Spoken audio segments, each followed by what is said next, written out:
ಈ ರೋಟರಿ ಸಭೆಗೆ ನಾನು ಬರುವುದಕ್ಕೆ ಕಾರಣವಾದ ರಾಜಾರಾಮ್ ಅವರ ಒಂದು ಸಾಮರ್ಥ್ಯ ಇವತ್ತು ನನಗೆ ಪಕ್ಕಾ ಅರಿವಿಗೆ ಬಂತು. ಸಭೆ ನೋಡುವುದರಿಂದಲೂ ಮತ್ತು ನಾನು ಆ್ಯಕ್ಚುಲಿ ಅವರು ನನ್ನ ಹತ್ರ ಪರಿಚಯ ಕೇಳುವಾಗ ಒಂದು ಮಾತು ಹೇಳಿದ್ದೆ, ನನಗೆ ನನ್ನ ಪರಿಚಯ ಇಲ್ಲ. ಹಾಗೆ ಅಂದರೆ ಏನು ಅಂತ ಕೇಳಿದರು ಅವರು. ನಿಮಗೆ ನಿಮ್ಮ ಪರಿಚಯ ಉಂಟಾ ಅಂತ ಕೇಳಿದೆ. ಅವರು ನಗಾಡಿದರು. ನನಗೆ ನಿಜಕ್ಕೂ ನನ್ನ ಪರಿಚಯ ಇಲ್ಲ. ನಾವೆಲ್ಲ ಒಂದು ಭ್ರಮೆಯಲ್ಲಿದ್ದೇವೆ ನಮಗೆ ನಮ್ಮ ಪರಿಚಯ ಉಂಟು ಅಂತ. ಹಾಗಾಗಿ ದಯವಿಟ್ಟು ನನ್ನನ್ನು ಪರಿಚಯಿಸಬೇಡಿ ಅಂತ ಹೇಳಿದ್ದೆ. ಆದರೆ ಅವರು ಅದು ನನಗೆ ಗೊತ್ತಿಲ್ಲದ ವಿಷಯಗಳನ್ನೆಲ್ಲ ಎಲ್ಲೆಲ್ಲಿಂದ ತೆಗೆದು ಇದನ್ನು ಪ್ರೆಸೆಂಟ್ ಮಾಡಿದ್ದಾರೆ ಗೊತ್ತಿಲ್ಲ. ಬಹುಶಃ ಸಮಾಜದಲ್ಲಿ ಇದ್ದ ಮೇಲೆ ಅಪರಿಚಿತರಾಗಿ ಇರಲಿಕ್ಕೆ ಬಿಡೋದಿಲ್ಲ ಅಂತ ಅರ್ಥ ಆಯಿತು. ಇವತ್ತು ನಾನು ನೀವೆಲ್ಲ ಒಂದು ಕರ್ಮ ಸಂಘ ನಿಮ್ಮದು, ಅಂದರೆ ಸಮಾಜದ ಸೇವೆಗಾಗಿಯೇ ಒಂದು ಕೆಲಸ ಮಾಡಬೇಕು ಅನ್ನುವ ಮನಸ್ಥಿತಿಯವರು ಒಟ್ಟು ಸೇರಿ ನೀವು ಒಂದು ಸಂಘಟನೆಯ ರೂಪದಲ್ಲಿ ಕೆಲಸ ಮಾಡುವವರು. ಅಂಥ ಕೆಲಸ ಮಾಡುವ ಮನಸ್ಥಿತಿ ಉಳ್ಳವರ ಮುಂದೆ ಕೆಲಸವೇ ಮಾಡದ ನಾನು ಒಂದು ಸಂಕಲ್ಪ ಅಂದರೆ ಏನು ಮತ್ತು ಸೇವೆ ಅಂದರೆ ಏನು ಅಂತ ಮಾತಾಡಬೇಕು ಅಂತ ರಾಜಾರಾಮ್ ಅವರು ನನ್ನನ್ನು ಕೇಳಿಕೊಂಡಿದ್ದಾರೆ. ನಮ್ಮಲ್ಲಿ ಎರಡು ಬಹಳ ಅದ್ಭುತವಾಗಿ ನಾವು ಬಳಸುವ ಪದಗಳು, ಒಂದು ಸಹಾಯ, ಇನ್ನೊಂದು ಸೇವೆ. ಸಹಾಯ ಬೇರೆಯೇ, ಸೇವೆ ಬೇರೆಯೇ. ಅದನ್ನು ಸಹಾಯಕ್ಕೆ ಪರ್ಯಾಯವಾಗಿ ಸೇವೆ ಬಳಸುವ ಪದ್ಧತಿಯನ್ನು ಅನೇಕರು ರೂಢಿಸ್ಕೊಳ್ತಾರೆ. ವಾಸ್ತವಿಕ ಸೇವೆ ಅಂತ ಬಳಸುವಲ್ಲಿ ಸಹಾಯ ಅಂತ ಬಳಸಬಾರದು, ಸಹಾಯ ಅಂತ ಬಳಸುವಲ್ಲಿ ಸೇವೆ ಬಳಸಬಾರ್ದು. ಸಹಾಯ ಅಂದರೆ ನಾನು ಒಂದು ನಿರ್ದಿಷ್ಟ ಫಲದ ಅಪೇಕ್ಷೆ ಇಟ್ಟುಕೊಂಡು ಮಾಡುವ ಕೆಲಸಗಳೆಲ್ಲ ಸಹಾಯ, ನನಗೆ ವಾಪಸ್ ಬರುತ್ತೆ ಇದರಿಂದ ಅಂತ. ಅದು ನಾವು ಬಡವರಿಗೆ ಸಹಾಯ ಮಾಡ್ತೇವೆ ಅಂತ ಯಾರಾದರೂ ಅಂದರೆ ಅವರ ಮನಸ್ಸಿನಲ್ಲಿ ಆ ಭಾವ ಇಲ್ಲದೆ, ಅವರು ನಿಜವಾಗಿಯೂ ಅದಕ್ಕೆ ಪ್ರತಿಫಲ ಅಪೇಕ್ಷೆ ಇಲ್ಲದೆ ಮಾಡಿದರೆ ಅದು ಸೇವೆಯೇ ಹೊರತು ಸಹಾಯ ಅಲ್ಲ. ಆದರೆ ನಮಗೆ ಇನ್ನೂ ಕೂಡ ಖಚಿತವಾಗಿ ಸಹಾಯ ಅಂದರೆ ಏನು ಮತ್ತು ಸೇವೆ ಅನ್ನೋದು ಏನು ಅನ್ನೋದು ಪಕ್ಕಾ ನಮಗೆ ಗೊತ್ತಿಲ್ಲದಕ್ಕೆ ನಾವು ಎರಡನ್ನೂ ಒಟ್ಟೊಟ್ಟಿಗೆ ಬಳಸ್ತೇವೆ. ವಾಸ್ತವಿಕ ಎರಡು ಶಬ್ದಗಳು ಭಿನ್ನವಾದದ್ದು. ನನ್ನ ಮಾತಿನಲ್ಲಿ ಇರುವ ಇನ್ನೊಂದು ಶಬ್ದ ಸಂಕಲ್ಪ ಅಂತ ರಾಜಾರಾಮ್ ಅವರು ಹೇಳ್ತಿದ್ದಾರೆ. ಹೌದು, ಸಂಕಲ್ಪ ಅನ್ನುವುದು ನಾವು ದೈಹಿಕವಾಗಿ ಕ್ರಿಯೆಗೆ ತೊಡಗುವ ಮೊದಲು ಮಾಡುವ ಮಾನಸಿಕವಾದ ಒಂದು ನಿರ್ಣಯ. ಸಮ್ಯಕ್ ಕಲ್ಪ, ಚೆನ್ನಾಗಿ ಕಲ್ಪಿಸಿದ್ದು, ಅಂದರೆ ಕಲ್ಪನೆ ಅಲ್ಲ, ಮಾಡ್ತೇನೆ ಅನ್ನುವ ನಿರ್ಣಯ. ನಾನು ಇದನ್ನು ಮಾಡದೇ ಇರಲ್ಲ. ಈಗ ಉದಾಹರಣೆಗೆ 24 ತಾಸಿನ ಒಳಗೆ ನಾನು 100 ಗಿಡಗಳನ್ನು ನೆಡ್ತೇನೆ ಅಂತ ಮನಸ್ಸಿನಲ್ಲಿ ಸಂಕಲ್ಪಿಸಿತು ಅಂತ ಇಟ್ಟುಕೊಳ್ಳಿ. ಸಂಕಲ್ಪ ಅಂತ ಯಾವುದಕ್ಕೆ ಹೇಳುವುದು ಅಂದರೆ, ಯಾವುದನ್ನು ನಿರ್ಣಯಿಸಿದ್ದೇನೋ ಅದನ್ನು ಪ್ರಾಣ ಹೋದ್ರೂ ಮಾಡಿಯೇ ಸಿದ್ಧ ಅಂತ ಯಾವನು ನಿರ್ಣಯಿಸ್ತಾನಲ್ಲ ಅದು ಸಂಕಲ್ಪ, ಬದಲಾಗಲಿಕ್ಕಿಲ್ಲ. ಒಮ್ಮೆ ಮಾತಾಡಿದರೆ ಮುಗೀತು, ಶಬ್ದಕ್ಕೆ ಸೂತಕ ಇಲ್ಲವಯ್ಯ ಅಂತ ಆ ಪರಿ ಅದು ಇರಬೇಕು. ನಾನು ಮಾತಾಡಿದ್ದೇನೆ, ನಾನು ಹೇಳಿದ್ದೇನೆ, ನಾಳೆ 24 ತಾಸಿನ ಒಳಗೆ ನಾನು 100 ಗಿಡಗಳನ್ನು ನೆಡ್ತೇನೆ ಹೇಳಿದ್ದೇನೆ, ನನ್ನ ಪ್ರಾಣ ಬಿದ್ದರೂ ನಾನು ಮಾಡ್ತೇನೆ. ಇದು ಕೆರೆಗೆ ಹಾರ ಆದ್ಲಲ್ಲ ಒಬ್ಬಳು ಹೆಣ್ಮಗಳು, ಹಾಗೆ ಈ ಥರದ ಮನಸ್ಥಿತಿ ಉಳ್ಳವರು ಮಾತ್ರ ಸಂಕಲ್ಪಕ್ಕೆ ಅರ್ಹರು. ಮಾತಾಡೋದೊಂದು, ನಾಳೆ ಅವರಿಗೆ ನೆನಪಿಲ್ಲ, ಅದು ಸಂಕಲ್ಪ ಅಲ್ಲ, ಅದು ಬುರುಡಾಲಜಿ. ಅಂಥದ್ದು ತುಂಬ ಜನ ಮಾಡ್ತಾರೆ, ಅದಲ್ಲ.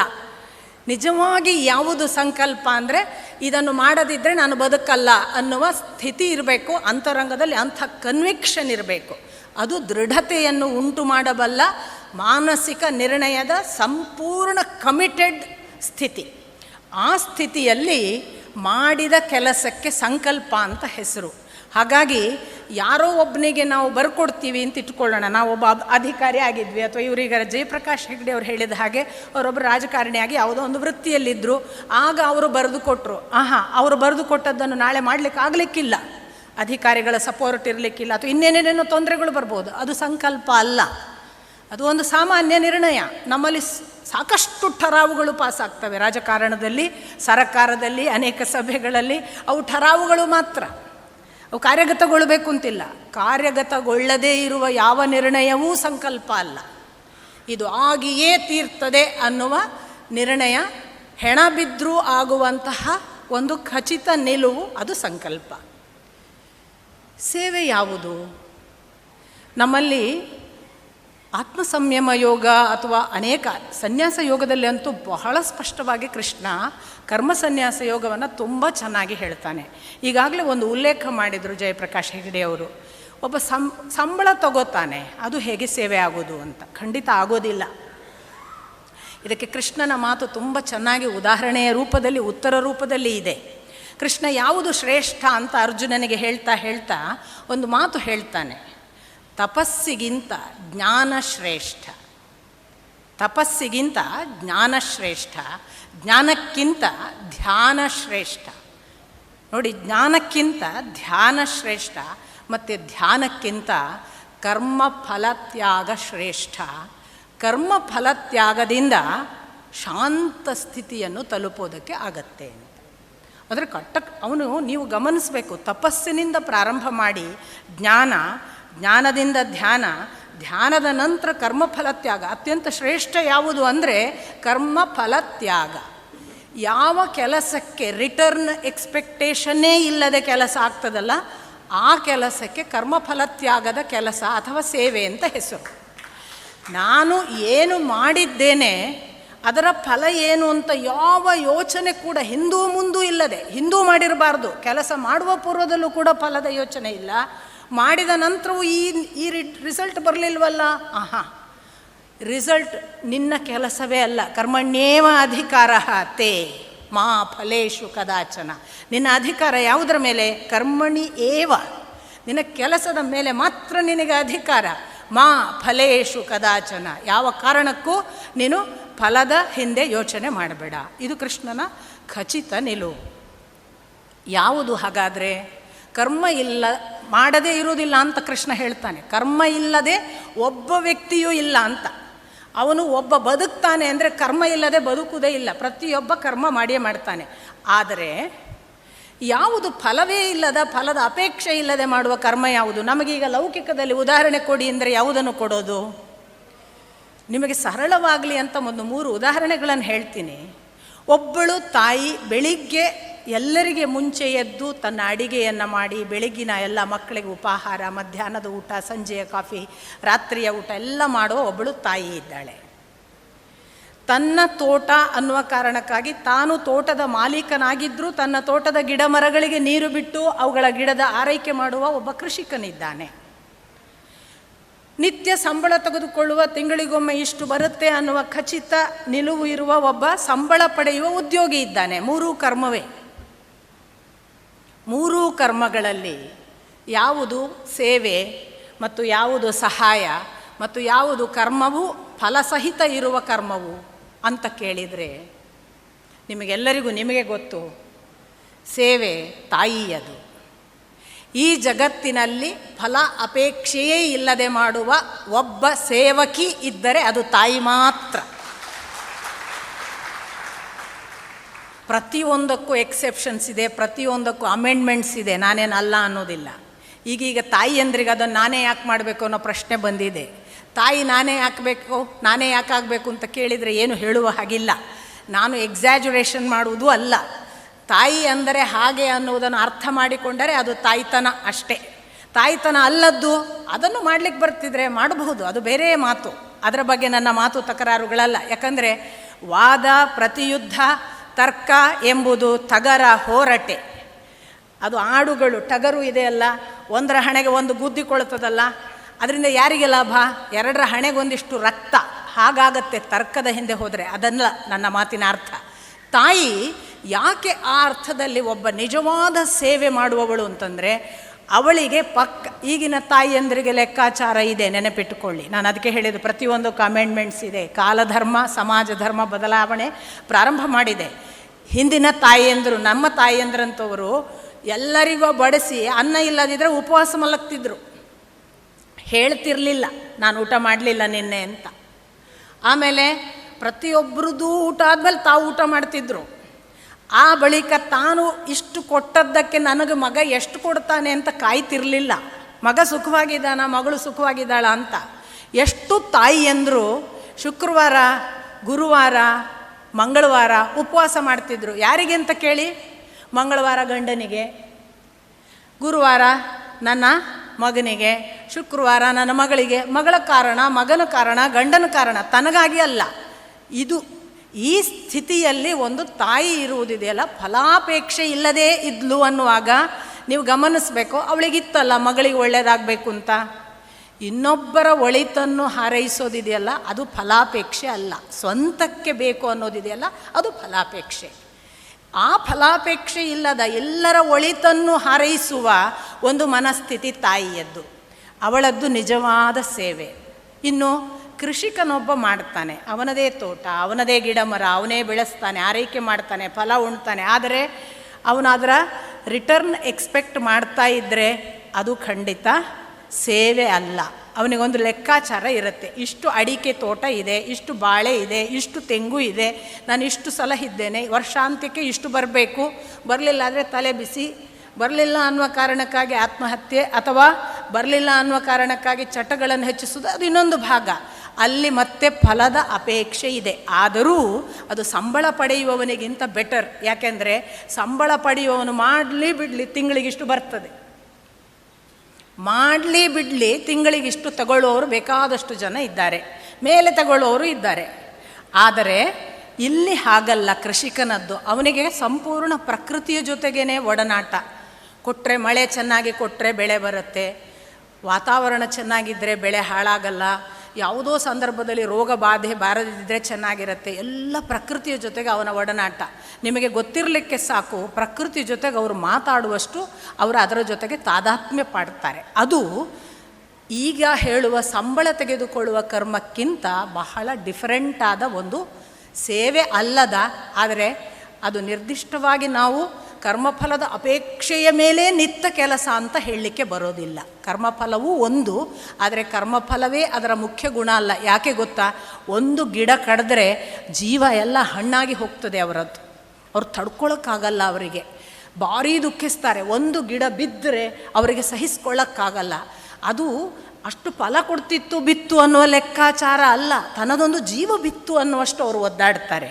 ನನ್ನ ತಾಯಿಗೆ ಅಂಗಳದಲ್ಲಿದ್ದ ಒಂದು ಗಿಡವನ್ನು ಯಾವುದೋ ಕಾರಣಕ್ಕೆ ತೆಗಿಬೇಕಾಗಿ ಬಂದಾಗ ಅವಳು ನಿರಂತರ 3-4 ದಿನ ಅಳ್ತಿದ್ಲು. ಪಕ್ಕದ ಮನೆಯ ನಮ್ಮ ಅಣ್ಣಾಜಿ ಬಲ್ಲಾಳ್ರ ಹೆಂಡತಿ ಲಕ್ಷ್ಮಕ್ಕ ಬಂದು ಅಮ್ಮನಿಗೆ ಕೇಳಿದಾಗ ಅಮ್ಮ ಹೇಳೋದು, ಆ ಗಿಡನೇ ಪೋನು, ಏನು ಗಿಡನೇ ಪೋನು ಅಂತ ಅಳ್ಲಿಕ್ಕೆ ಶುರು ಮಾಡಿ. ಯಾಕಷ್ಟು ಅಳ್ತೀರಿ, ಅದರಲ್ಲಿ ಏನಿದೆ ಅಷ್ಟು ದುಃಖಿಸುವುದು ಅಂತ ಇನ್ನೊಬ್ಬರು ಕೇಳುವಾಗ ಲಕ್ಷ್ಮಕ್ಕ ಹೇಳ್ತಿದ್ರು, ಅದು ಅವಳ ಮಗು ಅಲ್ವಾ, ಅವಳ ಮಗುವಿಗೆ ಏನೋ ಆಗಿದೆ ಅಂತ ದುಃಖಿಸ್ತಾಳೆ. ಅದು ಆ ಇಬ್ಬರು ತಾಯಂದ್ರಿಗೆ ಗೊತ್ತು ಅದು ಮಗು ಅಂತ. ನೆಟ್ಟು ಸಲಹಿದವನಿಗೆ ಅದು ತನ್ನ ಮಗುವಿನ ಭಾವ. ಹೀಗೆ ಫಲಾಪೇಕ್ಷೆ ಇಲ್ಲದೆಯೂ ಪ್ರಕೃತಿಯ ತಾದಾತ್ಮ್ಯದಲ್ಲಿ ಮಾಡುವ ಕೆಲಸ ಇದೆ. ಆದರೆ ಅದಕ್ಕೂ ಒಂದು ಫಲದ ಅಪೇಕ್ಷೆ ಇದೆ, ಏನೋ ಬಂದೀತು ಅಂತ. ಆಮೇಲೆ ಸಂಬಳ ಹೇಗೂ ಹೇಳಿದೆ, ಕೆಲಸ ಅದು ಕೆಲಸ ಮಾತ್ರ. ಹೀಗೆ ಹೇಳುವಾಗ ನಾನು ತಾಯಿ ಒಬ್ಬಳು ಮಾತ್ರ ಫಲದ ಅಪೇಕ್ಷೆ ಇಲ್ಲದವಳು ಅಂತ ಹೇಳುವಾಗ ಕೆಲವರಿಗೆ ಒಪ್ಪಿಕೊಳ್ಳಿಕ್ಕೆ ಕಷ್ಟ. ಒಳ್ಳೆಯ ತಾಯಿಯನ್ನು ನೋಡಿದವರು ಒಪ್ಪಿಕೊಳ್ತಾರೆ, ಕೆಟ್ಟ ತಾಯಿಯನ್ನು ನೋಡಿದವರು ಬಹಳ ಜನ ಇರ್ತಾರೆ, ಅವ್ರಿಗೆ ಒಪ್ಕೊಳ್ಳೋಕೆ ಕಷ್ಟ ಆಗುತ್ತೆ. ನಿಮಗೆ ಒಂದು ಸ್ಪಷ್ಟ ಉದಾಹರಣೆ, ಪ್ರಕೃತಿಯನ್ನೊಮ್ಮೆ ಕಣ್ಣು ಹಾಯಿಸಿ ನೋಡಿದಾಗ ಅದು ಥೇಟ್ ತಾಯಿಯ ಹಾಗೆ. ಯಾವ ಗಿಡವೂ ಎಷ್ಟೊಂದು ಹಣ್ಣು ಬಿಟ್ಟಿದೆ, ತಾನು ತಿನ್ನಲಿಕ್ಕೆ ಬಿಟ್ಟೇ ಇಲ್ಲ. ಒಂದೇ ಒಂದು ಗಿಡ, ಈ ಹಣ್ಣು ನನ್ನ ಗಿಡಕ್ಕೆ ಬಿದ್ದು ಇಲ್ಲೇ ಬುಡದಲ್ಲೇ ಗೊಬ್ಬರ ಆದರೆ ಒಳ್ಳೆಯದು ಅಂತ ಎಂದೂ ಕಾದಿಲ್ಲ. ಅದು ತನ್ನ ಪಾಡಿಗೆ ತಾನು ಹೂವಾಗುತ್ತೆ, ಅರಳುತ್ತೆ, ಕಾಯಿ ಆಗುತ್ತೆ, ಹಣ್ಣಾಗುತ್ತೆ, ಮತ್ತು ತನ್ನಲ್ಲಿ ಇಷ್ಟು ಹಣ್ಣು ಇದೆ ಅಂತ ತೋರಿಸುತ್ತೆ ಜಗತ್ತಿಗೆ, ಮುಚ್ಚಿಯೇ ಇಡಲ್ಲ. ತನ್ನಲ್ಲಿಷ್ಟು ಹಣ್ಣು ಇದೆ ಅಂತ ಯಾರು ತೋರುವುದು? ತೆಗೆದುಕೊಳ್ಳಿ ಅನ್ನುವವರು. ಇದು ತೆಗೆದುಕೊಳ್ಳುವುದಕ್ಕಾಗಿಯೇ ಇದೆ, ಹಾಗಾಗಿ ಇದು ನಮಗೇ ಇದೆ, ಇದರ ಮೇಲೆ ನಮ್ಮ ಅಧಿಕಾರ ಅಂತ ನಾವು. ಹೀಗಾಗಿ ನಾವು ಏನು ಮಾಡಿದ್ದೇವೆ ಅಂದರೆ, ತನ್ನನ್ನು ತಾನು ಸರ್ವರಿಗೆ ಅರ್ಪಿಸಿಕೊಂಡದ್ದನ್ನೆಲ್ಲ ಇದು ನನ್ನ ಹಕ್ಕು ಅಂತ ಬಳಸಿ ಅದರ ಮೇಲೆ ಅತ್ಯಾಚಾರ ವ್ಯಭಿಚಾರ ನಡೆಸಿ ಅದನ್ನು ಎಲ್ಲವಾಗಿಸಿದ್ದೇವೆ. ಯಾವ ನದಿ ಕೂಡ ಅದರ ಸಂತೋಷಕ್ಕಾಗಿ ಹರಿದಿದೆ ಮತ್ತು ಸಂತೋಷಕ್ಕಾಗಿ ಹರಿಯುವಾಗ ಅದು ಎಷ್ಟು ನಿಸ್ಪೃಹವಾಗಿ ಹರಿದಿದೆ, ನಿಸ್ವಾರ್ಥವಾಗಿ ಹರಿದಿದೆ ಅಂದರೆ ಜಗತ್ತಿಡೀ ಸ್ನಾನ ಮಾಡಲಿ ಬೇಕಾದರೆ, ಜಗತ್ತಿಡೀ ತನ್ನ ಕೊಳೆಯನ್ನು ಬೇಕಾದರೆ ತೊಳೆದುಕೊಳ್ಳಿ, ಜಗತ್ತಿಡೀ ತನ್ನನ್ನು ಬಳಸಿ ಬೇಕಾದ ಗಿಡ ಮರಗಳನ್ನು ಬೆಳೆಸಿಕೊಳ್ಳಿ, ಆದರೆ ತಾನು ನಡೀತದೆ ಎಲ್ಲಿಗೆ? ಅದಕ್ಕೆ ಕೆಲಸ ನಮ್ಮ ಹತ್ರ ಅಲ್ಲ, ಅದಕ್ಕೆ ಕೆಲಸ ಅಲ್ಲಿ.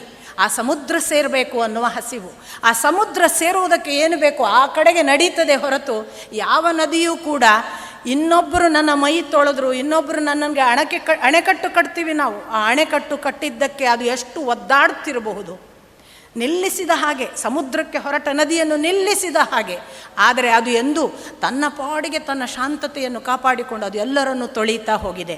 ಪ್ರತಿ ಸೂರ್ಯ ಈ ಜಗತ್ತನ್ನು ಒಬ್ಬ ಭೇದ ಇಲ್ಲದೆ, ಬಡವ ಶ್ರೀಮಂತ, ದುಡ್ಡಿದ್ದವ ದುಡ್ಡಿಲ್ಲದವ, ಆ ಜಾತಿ ಈ ಜಾತಿ, ಇದು ಹೆಣ್ಣು ಅದು ಗಂಡು, ಭೇದ ಇಲ್ಲದೆ ಎಲ್ಲರ ಮನೆಯ ಕೋಣೆಯ ಒಳಗೆ ಏಕಕಾಲಕ್ಕೆ ಪ್ರವೇಶ ಮಾಡಿ ಬೆಳಗಬಲ್ಲವ ಸೂರ್ಯ ಮಾತ್ರ, ಭೇದವೇ ಇಲ್ಲ. ಅಂಥ ಸೂರ್ಯ, ಅಂಥ ಚಂದ್ರ, ಅಂಥ ಗಾಳಿ, ಅಂಥ ನೀರು, ಈ ಎಲ್ಲವೂ ಕೂಡ ದೊಡ್ಡದೊಂದು ಜಗತ್ತು.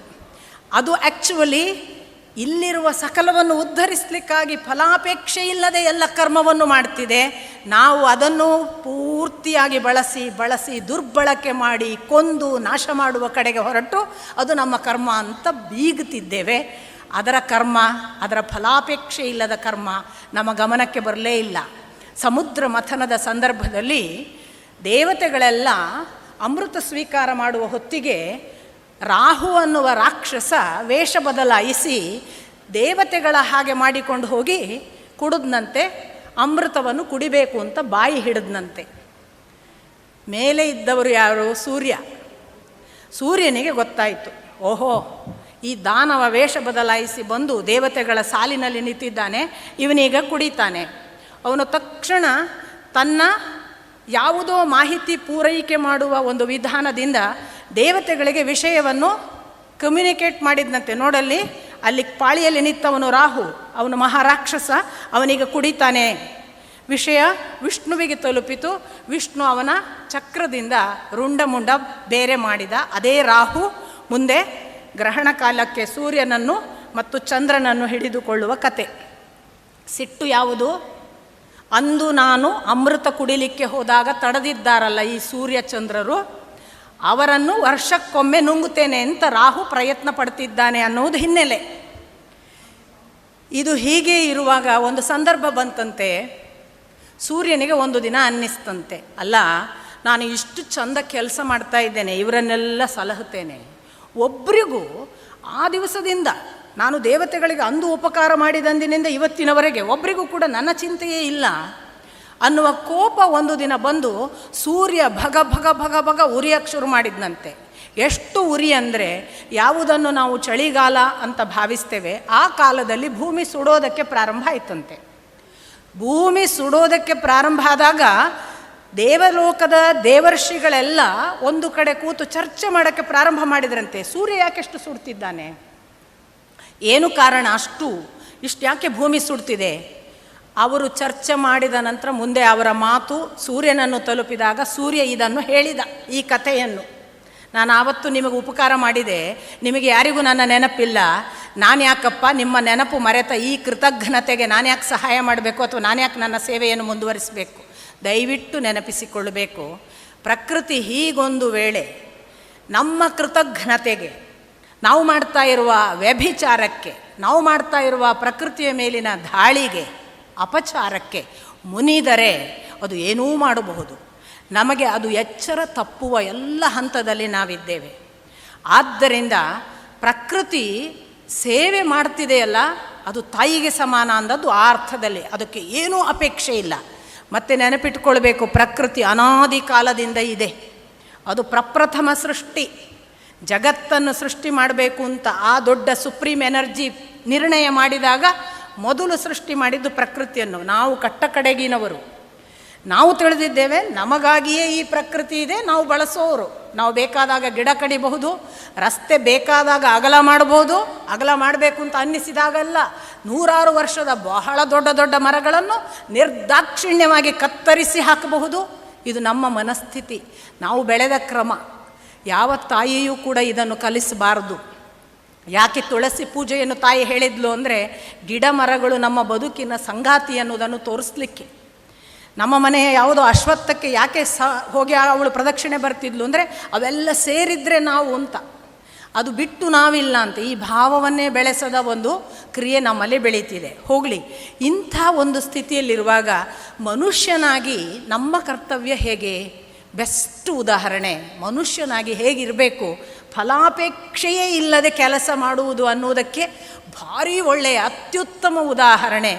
ಒಂದು ಸಾರಿ ಸುಂದರಕಾಂಡವನ್ನು ಸಂಪೂರ್ಣ ಓದಿದರೆ ಹನುಮಂತನನ್ನು ಪ್ರೀತಿಸದೇ ಇರೋಕ್ಕೆ ಯಾರಿಗೂ ಸಾಧ್ಯವೇ ಆಗೋದಿಲ್ಲ.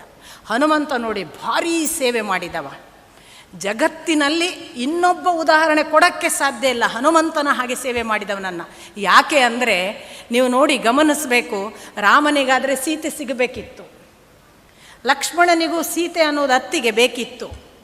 ಆಮೇಲೆ ರಾವಣನ ಕಡೆಗಿದ್ದವರಿಗೆ ಹೇಗೂ ಅಹಂಕಾರ, ಅಧಿಕಾರ, ಅದರ ಆಶೆ ಇತ್ತು. ಸುಗ್ರೀವ ಸಹಾಯ ಯಾಕೆ ಮಾಡಿದ ಅಂದರೆ, ಅವನಿಗೂ ಕೂಡ ಸಿಂಹಾಸನದ ಆಶೆ ಇತ್ತು, ವಾಲಿಯನ್ನು ಬೀಳಿಸಿ ತಾನು ಪೀಠಕ್ಕೆ ಬರಬೇಕು ಅಂತ, ಸಿಂಹಾಸನಕ್ಕೆ ಬರಬೇಕು ಅಂತ. ಇಲ್ಲಿ ಒಬ್ಬನೇ ಒಬ್ಬ ಹನುಮಂತ, ಯಾವ ಅಪೇಕ್ಷೆಯೇ ಇಲ್ಲ, ಇದ್ದದ್ದು ಒಂದೇ ಒಂದು ಪರಮ ಭಕ್ತಿ.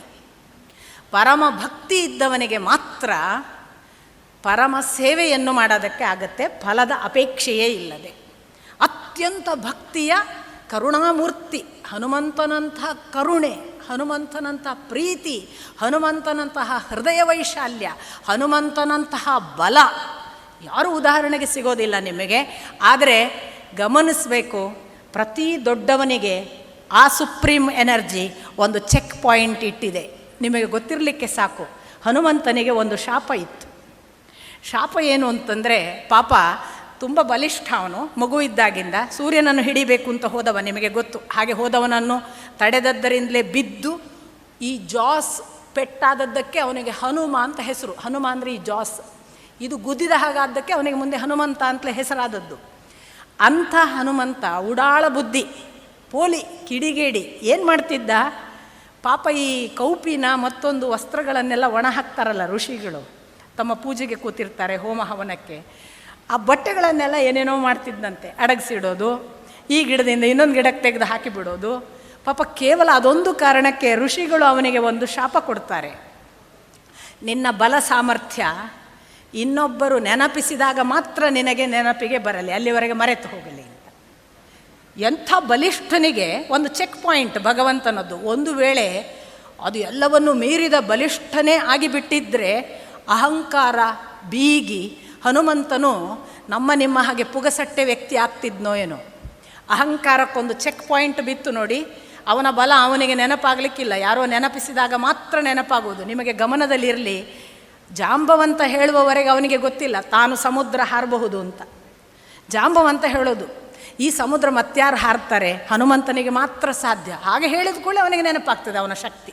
ಹಾರಿದ, ಇಡೀ ದೇಹವನ್ನು ಈ ಕಡೆಯಿಂದ ಆ ದಡಕ್ಕೆ ಹೋಗಿ ಮುಟ್ಟುವವರೆಗೆ ಬಿದ್ದು ಸಾಯಬಹುದು, ನಡುವೆ ಏನೋ ಆಗಬಹುದು, ಇಲ್ಲವಾಗಬಹುದು, ಯಾವುದನ್ನೂ ನೆನಪಿಟ್ಟುಕೊಳ್ಳದೆ ಆಚೆ ಹೋಗಿ ಹಾರಿ ಸೀತೆಯನ್ನು ದರ್ಶನ ಮಾಡಿ ಬೇಕಾದ ಮಾಹಿತಿಯನ್ನು ತಂದು, ರಾವಣ ಉಪದ್ರವ ಕೊಟ್ಟರೂ ಕೂಡ ನನಗೆ ಒಡೆಯನ ಅಪ್ಪಣೆ ಇಲ್ಲ, ಒಂದು ವೇಳೆ ರಾವಣನನ್ನು ನೇರವಾಗಿ ಮುಗಿಸುವ ಪ್ರಸಂಗ ಬಂದಿದ್ರೆ ಎಷ್ಟು ಹೊತ್ತು ಹನುಮಂತನಿಗೆ, ಎಷ್ಟು ಸಾಹಸವಂತ, ನೀನೇ ಬಲವಂತ ಅನ್ನುವ ಹಾಡಿನಲ್ಲಿ ಒಂದು ಮಾತು ಬರುತ್ತೆ, ಒಡೆಯನ ಅಪ್ಪಣೆ ಇಲ್ಲ ಎಂದು ತಡೆದೇನು ಅಂತ. ಇಲ್ಲದ್ರೆ ಇಷ್ಟೊತ್ತಿ ನಿನ್ನನ್ನು ಪುಡಿ ಮಾಡಿಬಿಡ್ತಿದ್ದೆ ಅಂತ ರಾವಣನಿಗೆ. ನನಗೆ ಒಡೆಯನ ಅಪ್ಪಣೆ ಇಲ್ಲ.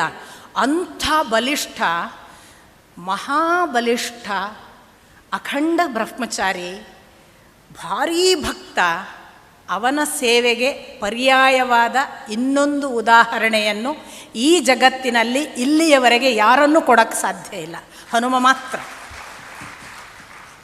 ಅದೇ ಅರ್ಥದಲ್ಲಿ ತಾಯಿ ಮಾತ್ರ. ನಮ್ಮ ತೀರ ಲೌಕಿಕದ ಮನೆಗಳಿಗೆ ಬಂದರೆ ಅಮ್ಮ ಮಾತ್ರ. ಅವಳು ಎಷ್ಟು ವರ್ಷ ಕಾಲ, ನನಗಂತೂ ಗೊತ್ತೇ ಇಲ್ಲ, ನಮ್ಮಮ್ಮ ಮಲಗಿದ್ದೇ ಗೊತ್ತಿಲ್ಲ, ಜಡ್ಡು ಅಂತ, ರೋಗ ಅಂತ. ಯಾಕಂದ್ರೆ ಅವಳಿಗೊಂದಿತ್ತು, ನಾನು ಮಲಗಿದರೆ ಇಡೀ ಮನೆ ಮಲಗುತ್ತಲ್ವಾ ಅಂತ. ಇಡೀ ಮನೆ ಮಲಗಬಾರ್ದು ಅನ್ನೋ ಕಾರಣಕ್ಕಾಗಿ ಅಮ್ಮ ಮಲಗಲೇ ಇಲ್ಲ. ಅವಳು ಕಡೆಗೆ 3 ತಿಂಗಳು ಮಲಗಿದ್ದು ಹೋಗೇ ಬಿಟ್ಟಳು. ಅದು ತಾಯಿಗೆ ಮಾತ್ರ ಸಾಧ್ಯ. ಅಂತಸ್ಥೈರ್ಯ ಯಾರಿಗೆ ಬರುತ್ತೆ ಅಂದರೆ, ಯಾರು ತನ್ನನ್ನು ಸಂಪೂರ್ಣವಾಗಿ ಅರ್ಪಿಸಿಕೊಂಡಿದ್ದಾರಲ್ಲ ಅವರಿಗೆ ಬರುತ್ತೆ.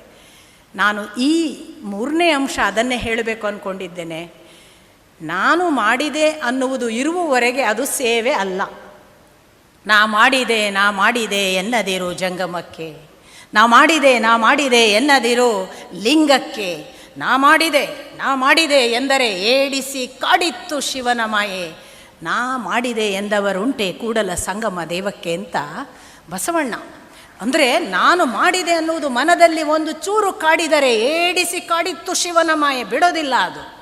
ಈ ನಾನು ಮಾಡಿದೆ ಅನ್ನುವ ಭಾವವೇ ಇಲ್ಲದೆ ಮಾಡೋದಿದೆಯಲ್ಲ, ಅದನ್ನು ಕೃಷ್ಣ ಕಣ್ಮುಂದೆ ಸಾಕ್ಷಾತ್ ಅರ್ಜುನನಿಗೆ ಮಾಡಿಸಿ ತೋರಿಸಿದ.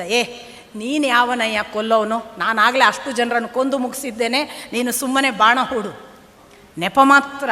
ಇದು ನಾನೇ ಇಲ್ಲದ ಸ್ಥಿತಿ ಇದೆಯಲ್ಲ, ಅದು ನಮ್ಮಲ್ಲಿ ಒಂದು ಬಹಳ ಪ್ರಚಲಿತ ಮಾತುಗಳು ನಾವೆಲ್ಲರೂ ರೂಢಿಯಲ್ಲಿ ಬಳಸ್ತೇವೆ. ನನ್ನದು ಇವತ್ತು ಹೂವಿನ ಸೇವೆ, ನನ್ನದು ಇವತ್ತು ಚಂಡಿಕಾ ಹೋಮ ಸೇವೆ ಮಾಡಿದ್ದೇವೆ ನಾವು, ಇವತ್ತು ದೇವರಿಗೆ ಆ ಸೇವೆ. ಖಂಡಿತ ಫಲಾಪೇಕ್ಷೆ ಇಟ್ಟು ಮಾಡುವ ಯಾವ ಹೋಮ ಯಾವ ಪೂಜೆಯೂ ಸೇವೆ ಅಲ್ಲ, ದೇವರಿಗೆ ಕೊಡುವ ಲಂಚ, ದೇವರಿಗೆ ಕೊಟ್ಟು ರಿಟರ್ನ್ ಅಪೇಕ್ಷಿಸುವ ಲಂಚ. ಹಾಗಂತ ಹೋಮಗಳನ್ನು ಹವನಗಳನ್ನು ನಾನು ಅಲ್ಲಗಳೆಯುವುದಿಲ್ಲ. ಅದರ ಪಾವಿತ್ರ್ಯ, ಅದರ ಶಕ್ತಿ, ಅದರ ಬಲ ಅದು ಅಸಾಧಾರಣ. ಆದರೆ ಮಾಡಿದವನಿಗೆ ಅದರ ಫಲ ಇಲ್ಲ.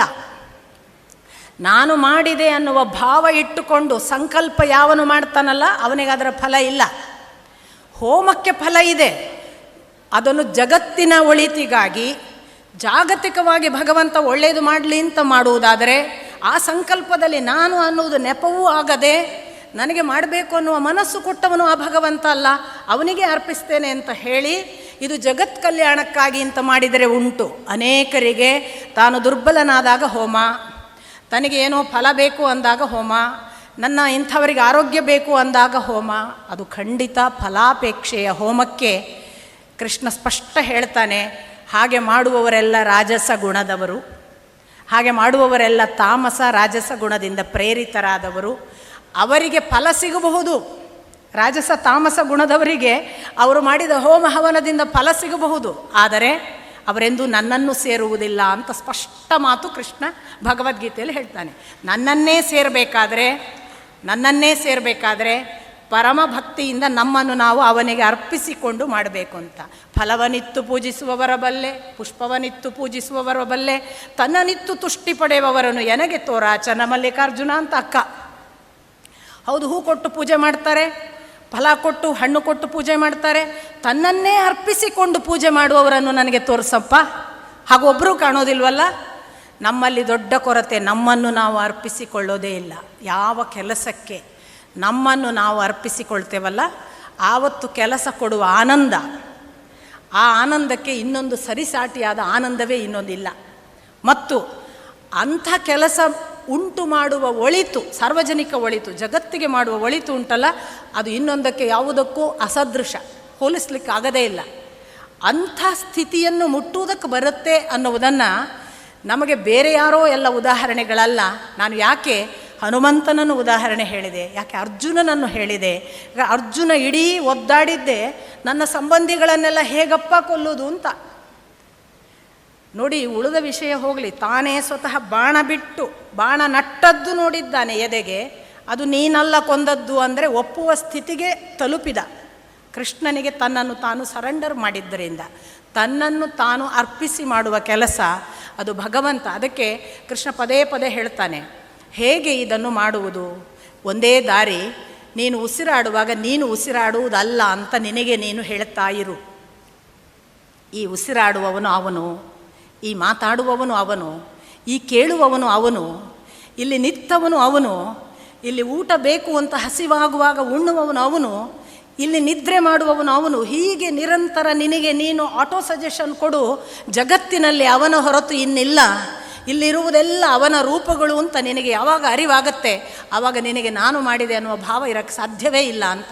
ಇದು ಕೃಷ್ಣ ಕೊಟ್ಟ ಒಂದು ಒಳ್ಳೆಯ ಮೆಥಡ್. ಅಂಥ ಒಂದು ಆಟೋ ಸಜೆಷನನ್ನು ನಾವು ನಿರಂತರ ನಮಗೆ ಕೊಡ್ತಾ ಇದ್ದರೆ ಇದನ್ನು ಮಾಡಿಸಿದವ ಭಗವಂತ. ಮಾಡಿಸ್ತಾ ಇರುವಾಗ ನೀವೆಲ್ಲ ಸೇರಿದ್ದು ಈ ಭಗವಂತನ ರೂಪದಲ್ಲಿ. ರಾಜಾರಾಮನ್ನುವರ ಮನೆಯಲ್ಲೋ ಮನಸ್ಸಿನಲ್ಲೋ ಅದನ್ನು ಕೂತು ಆ ಒಂದು ಯೋಚನೆಯನ್ನು ಕೊಟ್ಟನಲ್ಲ, ಅದು ಭಗವಂತ. ಇದು ಒಳಿತಿಗೆ ಮಾತ್ರ ಅಲ್ಲ. ನನ್ನ ಮಾತಿನ ಅರ್ಥ ಒಳಿತಿಗೆ ಮಾತ್ರ ಇದನ್ನು ಅನ್ವಯ ಮಾಡುವುದಲ್ಲ. ನಾವು ಒಂದು ಮಾತು ಹೇಳ್ತೇವೆ, ಚೀನಾದವರಿಂದ ಬಂತು ಈ ರೋಗ ಕೊರೋನಾ ಅಂತ. ಚೀನಾದವನ ತಲೆಯಲ್ಲಿ ಕೂತವನು ಯಾರು? ಚೀನಾದವನ ತಲೆಯಲ್ಲಿ ಕೂತು ಇಂಥದ್ದೊಂದು ಕಳಿಸು ಅಂತ ಪ್ರೇರಣೆ ಕೊಟ್ಟವನು ಯಾರು? ಅವನಿಗೆ ಏನೋ ಕೆಲಸ ಇದೆ, ಅನುಭವಿಸಲೇಬೇಕು, ಕೆಟ್ಟದಿರಲಿ ಒಳ್ಳೆಯದಿರಲಿ, ಅವನಿಗೆ ಕೆಲಸ ಇದೆ, ಅವನು ಇದನ್ನು ಮಾಡ್ತಿದ್ದಾನೆ. ಯಾರನ್ನು ತಗೊಂಡು ಹೋಗಬೇಕು ಅಂತ ಅವನಿಗಿದೆಯೋ ತಗೊಂಡು ಹೋಗ್ತಾನೆ, ಯಾರನ್ನು ಇಡಬೇಕು ಅಂತಿದೆಯೋ ಇಡ್ತಾನೆ. ಅವನ ಮನಸ್ಸನ್ನು ಬದಲಾಯಿಸುವ ಶಕ್ತಿ ಇವತ್ತಿನ ಯಾವ ವಿಜ್ಞಾನಕ್ಕೆ ಇಲ್ಲ, ಯಾವ ರಾಜಕಾರಣಿಗಳಿಗಿಲ್ಲ, ಯಾವ ದೊಡ್ಡ ಮನುಷ್ಯ ನಾನು ಮಹಾಗುರು ಅಂತ ಘೋಷಿಸಿಕೊಂಡ ಯಾರಿಗೂ ಇಲ್ಲ. ಅವನ ನಿರ್ಣಯವನ್ನು ತಲೆಯ ಮೇಲೆ ಧರಿಸಿ ಅವನು ಕೊಟ್ಟಿದ್ದಾನೆ. ಅವನ ಕೃಪೆ ಅವನಿಟ್ಟಷ್ಟು ದಿನ ಅವನಿಗೆ ಹೇಗೆ ಬೇಕೋ ಹಾಗೆ ಅವನು ಮಾಡಿಸಬಹುದಾದ ಎಲ್ಲ ಒಳಿತುಗಳನ್ನು ಮಾಡಿಸುವಂತೆ ಅವನನ್ನೇ ಪ್ರಾರ್ಥಿಸ್ತಾ ಅವನಿಗಾಗಿ ಈ ಕೆಲಸ ಮಾಡಿದ್ದೇನೆ ಅನ್ನುವ ಸಮರ್ಪಣಾ ಭಾವದಿಂದ, ಅವನಲ್ಲದಿದ್ದರೆ ನಾನಿಲ್ಲಿ ಉಸಿರಾಡುವುದಿಲ್ಲ, ಬದುಕುವುದಿಲ್ಲ ಅನ್ನುವ ಎಚ್ಚರದಿಂದ ಬದುಕಿದ ಕ್ಷಣ ಈ ಬದುಕು ಅವನಿಗೆ ಸಮರ್ಪಿತ ಆಗ್ತದೆ. ಅಂತಹ ಭಗವಂತನನ್ನು ನಾನು ನೆನೀತಾ, ಆ ಭಗವಂತನೇ ಇವೆಲ್ಲಕ್ಕೂ ಕಾರಣ ಅನ್ನುವ ಸಂಪೂರ್ಣ ಸಮರ್ಪಣಾ ಭಾವದಿಂದ ಇಲ್ಲಿರುವ ಅಷ್ಟೂ ಜನ ಆ ಭಗವತ್ ಸ್ವರೂಪ ಅನ್ನುವ ಎಚ್ಚರಿಕೆಯನ್ನು ನಾನು ಮತ್ತೆ ಮತ್ತೆ ನನಗೂ ಹೇಳಿಕೊಳ್ತಾ ಎಲ್ಲ ಭಗವತ್ ಪಾದಗಳಿಗೆ ನನ್ನ ಹಣೆ ಹಚ್ಚಿ ನಮಸ್ಕರಿಸಿ ನಿಮಗೆ ವಂದಿಸಿ ನನ್ನ ಮಾತು ಮುಗಿಸ್ತೀನಿ. ನಮಸ್ಕಾರ.